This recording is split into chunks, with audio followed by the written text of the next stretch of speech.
42% of adults smoked, and they smoked everywhere, everywhere. In the office, in the hospital, on an airplane, in a non-smoking section that was separated strangely from the smoking section by an imaginary line in the air. Your pediatrician might have lit up a cigarette while examining you. You rode in the back of a station wagon facing backward, no seatbelt, 70 miles an hour, with a bare steel dashboard and a steering column that the steering column was engineered to run through your father's chest if you were hit head on. And he was a death trap.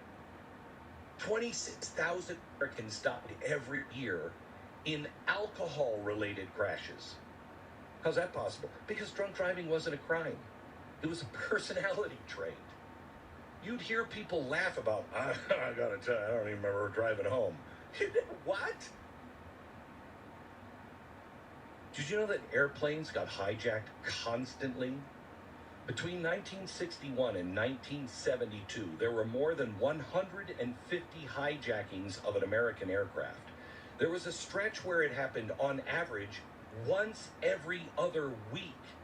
Pilots actually carried a map of Cuba in the cockpit because they figured, I might need this at some point.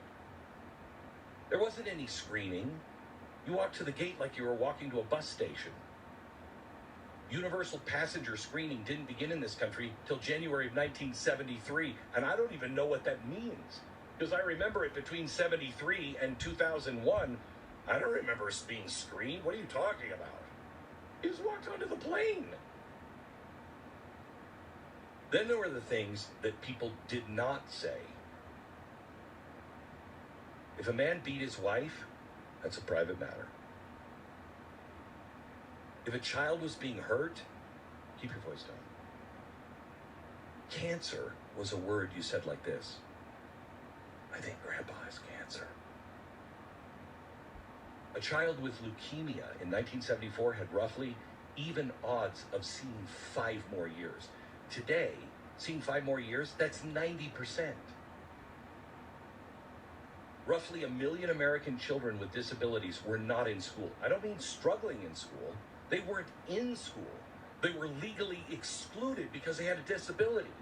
Until Congress changed that law in 1975, there were no curb cuts. There were no ramps. A man in a wheelchair, he just didn't go anywhere. And the country was fine with it.